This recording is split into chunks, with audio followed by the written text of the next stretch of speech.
Hello दोस्तों ICICI Prudential mutual fund house अपना एक नया एनएफओ लेकर आया है। ICICI Prudential mid cap 150 index fund. तो ये इंडेक्स फंड है दोस्तों। इंडेक्स फंड वो फंड्स होते हैं जो किसी एक पर्टिकुलर इंडेक्स को पकड़ते हैं, उसमें जितनी कंपनीज जिस भी प्रोपोर्शन में होती है उसको अपने पोर्टफोलियो में ऐड कर लेते हैं। तो यहाँ पर कोई फंड मैनेजर अपना दिमाग लगाकर सिक्योरिटीज को बाय और सेल नहीं करता है, एक इंडेक्स को फॉलो किया जाता है। ये फंड फॉलो करने वाला है निफ्टी मिड कैप 150 इंडेक्स को। तो इस इंडेक्स में जो रिटर्न आएगी उसके आसपास की रिटर्न आपके फंड को भी मिलने वाली है। तो अब आइए दोस्तों डिटेल में हम इस एनएफओ की और डिटेल सारी देख लेते हैं। जो ये इंडेक्स है इसने रिटर्न कैसे दी है, इस फंड की क्या डिटेल्स है और एंड में क्या आपको इसमें इन्वेस्ट करना चाहिए। तो दोस्तों सबसे पहले अगर हम इस एनएफओ के बारे में बात करते हैं तो 3 दिसंबर से ये एनएफओ ओपन हो चुका है और 17 दिसंबर तक ये एनएफओ ओपन रहने वाला है। अब दोस्तों मैं क्विकली आपको बता देता हूँ कि मिड कैप, स्मॉल कैप और लार्ज कैप कंपनीज का बायरफिकेशन कैसे किया जाता है। तो दोस्तों मार्केट कैपिटलाइजेशन के हिसाब से लार्ज कैप, मिड कैप और स्मॉल कैप कंपनीज को बांटा जाता है और टॉप की 100 कंपनीज जो मार्केट कैपिटलाइजेशन के हिसाब से होती हैं वो लार्ज कैप कंपनीज कहलाती हैं। उसके बाद 101 से लेकर 250 कंपनीज जो मार्केट कैपिटलाइजेशन में होती हैं उनको मिड कैप कंपनीज कहा जाता है और इसके बाद 250 कंपनीज के बाद जितनी भी कंपनीज बच जाती हैं उनको स्मॉल कैप कंपनीज में कैटेगराइज किया जाता है। वहीं दोस्तों अगर हम यहाँ पर बात करें मिड कैप इंडेक्स की यानी कि निफ्टी 150 इंडेक्स की जिसमें आपका फंड पैसा लगाने वाला है, तो अगर मैं यहाँ पर आपकी इंडेक्स की मेथोडोलॉजी पे बात करता हूँ तो Nifty mid cap index represent करता है ये सारी 150 मिड कैप की कंपनीज जो मार्केट कैपिटलाइजेशन के हिसाब से चूज की गई हैं। और सेमी एनुअली ये इंडेक्स रीबैलेंस किया जाता है, यानी कि सेमी एनुअली ये देखा जाता है कि मार्केट कैपिटलाइजेशन में क्या क्या चेंजेस हुए हैं और वो मार्केट कैपिटलाइजेशन के हिसाब से अब नई कौन सी मिड कैप कंपनीज बन गई हैं और उसके हिसाब से हर 6 महीने में इस इंडेक्स की कंपनीज को चेंज किया जाता है। और दोस्तों इंडेक्स फंड में पैसा लगाने के कुछ एडवांटेजेस होते हैं जिसपे हम यहाँ पर क्विकली बात कर लेते हैं। सबसे पहली बात है कन्वीनियंस है, आपको ज़्यादा फंड मैनेजर की परफॉर्मेंस को ट्रैक करने की ज़रूरत नहीं है, फंड की परफॉर्मेंस को ज़्यादा ट्रैक करने की ज़रूरत नहीं है, क्योंकि इंडेक्स जितनी भी रिटर्न देगा, जितनी भी मार्केट में वो इंडेक्स रिटर्न देगा उसके हिसाब से ही रिटर्न आपका फंड भी देने वाला है। तो ये सबसे अच्छी बात रहती है अगर आप किसी इंडेक्स फंड में इन्वेस्ट करते हैं। लो कॉस्ट रहती है, बहुत ज़्यादा चार्जेस इंडेक्स फंड नहीं लेता है, 0.1-0.2% के आसपास की, और नॉर्मली हमने देखा है कि चार्जेस यहाँ पर आपसे लगते हैं। और ट्रांसपेरेंसी यहाँ पर रहती है अगर आप इंडेक्स फंड में इन्वेस्ट करते हो, क्योंकि एक इंडेक्स फंड आप कभी भी जाकर इंडेक्स देख सकते हैं कि इंडेक्स ने कैसा परफॉर्मेंस किया है और जैसा वो इंडेक्स परफॉर्म करेगा उसके आसपास की ही रिटर्न आपका फंड भी जनरेट करके देगा। तो ये कुछ 2-3 फायदे होते हैं अगर आप इंडेक्स फंड में इन्वेस्ट करते हैं। अब दोस्तों अगर हम इस इंडेक्स की बात करते हैं यानी कि आपका निफ्टी मिड कैप 150 इंडेक्स की, तो अगर हम बात करें कि इसमें सेक्टर्स कौन से हैं तो टॉप 10 सेक्टर्स अगर आप यहाँ पर देखते हैं तो सबसे ज़्यादा एलोकेशन फाइनेंशियल सर्विस सेक्टर की है 17% के आसपास। उसके बाद कंज्यूमर गुड्स सेक्टर आ जाता है 11%, इंडस्ट्रियल मैन्युफैक्चरिंग आ जाता है 9.5%, ऑटोमोबाइल, आईटी, केमिकल, फार्मा, ये सेक्टर आपको यहाँ पर मिल जाते हैं। तो एक अच्छा खासा डाइवर्सिफिकेशन आपको मिल जाता है अगर आप इस फंड में इन्वेस्ट करते हैं। अगर हम यहाँ पर टॉप 10 कंपनीज में बात करते हैं तो सबसे ज़्यादा एलोकेशन अदानी टोटल गैस का है 2.27%।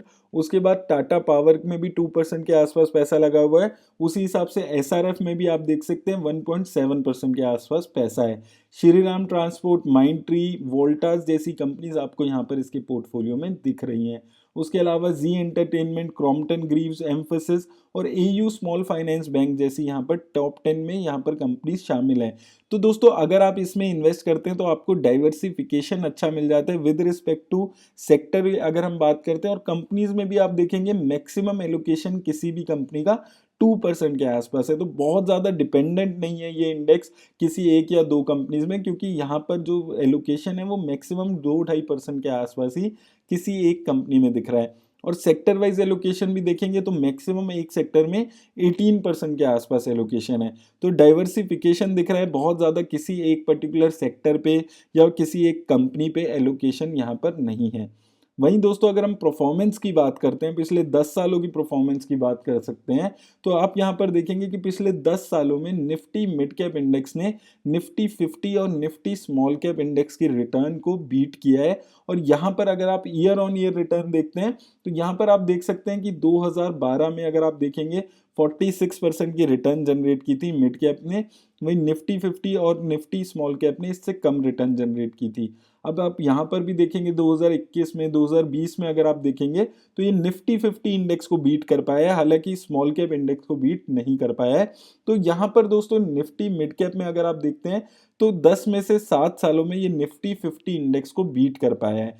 ये एक यहाँ पर अच्छी बात यहाँ पर लगती है कि अगर आप मिड कैप में इन्वेस्ट करते हैं, हालांकि रिस्क आपका ज़्यादा होता है, तो ज़्यादा रिस्क के साथ वो रिटर्न भी यहाँ पर मिड कैप इंडेक्स आपको जनरेट करके दे रहा है। अब दोस्तों अगर हम इसकी CAGR रिटर्न को यहाँ पर कंपेयर करते हैं तो 10 सालों में अगर आप देखेंगे तो मिड कैप 150 निफ्टी इंडेक्स ने 20% की CAGR रिटर्न दी है, वहीं निफ्टी 50 ने 15% और स्मॉल कैप इंडेक्स ने 17.5%। तो 10 सालों में मिड कैप इंडेक्स ने सबसे अच्छी रिटर्न दी है अगर हम उसको निफ्टी 50 और निफ्टी स्मॉल कैप से कंपेयर करते हैं।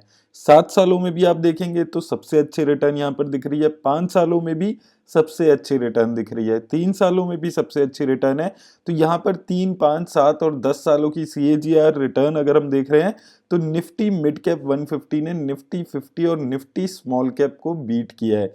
वहीं दोस्तों अगर हम इसकी यहाँ पर SIP में रिटर्न पे बात करते हैं तो SIP में भी 5 सालों में इसने इंडेक्स को बीट किया है, निफ्टी 50 और स्मॉल कैप। 5 सालों में आप देखेंगे तो निफ्टी मिड कैप ने 24.5% की रिटर्न दी है, वहीं 3 सालों में इसने 40% की रिटर्न दी है और 1 साल में इसने 54% के आसपास की रिटर्न यहाँ पर आप लोगों के लिए बना के दी है। अब आइए दोस्तों इस फंड की डिटेल्स और हम देख लेते हैं क्विकली। तो ये फंड का NFO पीरियड जैसे मैंने आपको बताया था 3 दिसंबर से 17 दिसंबर रहने वाला है। प्लान्स की बात करते हैं तो रेगुलर और डायरेक्ट दोनों प्लान्स अवेलेबल हैं। ऑप्शन की बात करें तो ग्रोथ और IDCW ऑप्शन आपके पास अवेलेबल है। एग्जिट लोड यहाँ पर कोई नहीं लगेगा आपको, ये एक बहुत अच्छी बात है। अगर आपको इसमें इन्वेस्ट करना है तो आप मिनिमम सिर्फ 100 रुपये से इन्वेस्ट कर सकते हैं, तो ये भी एक काफ़ी अच्छी बात यहाँ पर दिख रही है। इसके अलावा SIP अगर आप करते हैं तो डेली, वीकली, फोरनाइटली, मंथली सारी टाइप की SIP आपके पास यहाँ पर अवेलेबल है। अब दोस्तों बात आती है कि क्या आपको इसमें इन्वेस्ट करना चाहिए या नहीं, तो यहाँ पे मैं आपको यही चीज़ बोलूँगा कि अगर आप मिड कैप कंपनीज में इन्वेस्ट भी करना चाहते हैं तो मेरे हिसाब से बेटर इन्वेस्टमेंट का तरीका है एक्टिव फंड्स में इन्वेस्ट करना, क्योंकि मिड कैप कैटेगरी में बहुत ज़्यादा सूझबूझ चाहिए होती है फंड मैनेजर को आइडेंटिफाई करने के लिए कि वो कौन से मिड कैप फंड्स रहने वाले हैं जो आने वाले टाइम में लार्ज कैप बन सकते हैं। तो मुझे हमेशा एक बेटर ये चीज़ लगती है कि मिड कैप कैटेगरी में आप एक्टिव फंड्स के थ्रू इन्वेस्ट करें। और दोस्तों अगर आप मिड कैप इंडेक्स फंड में भी इन्वेस्ट करना चाहते हैं तो जो इंडेक्स फंड्स ऑलरेडी अवेलेबल हैं आप उनमें इन्वेस्ट करें, इस फंड को आने दें, 6-8 महीने का टाइम दें, उसके बाद आप इस फंड में इन्वेस्ट करने के बारे में सोचें। मेरी तरफ से बस इतना ही। अगर ये वीडियो अच्छी लगी हो तो इसे लाइक और शेयर ज़रूर कर दीजिएगा। धन्यवाद।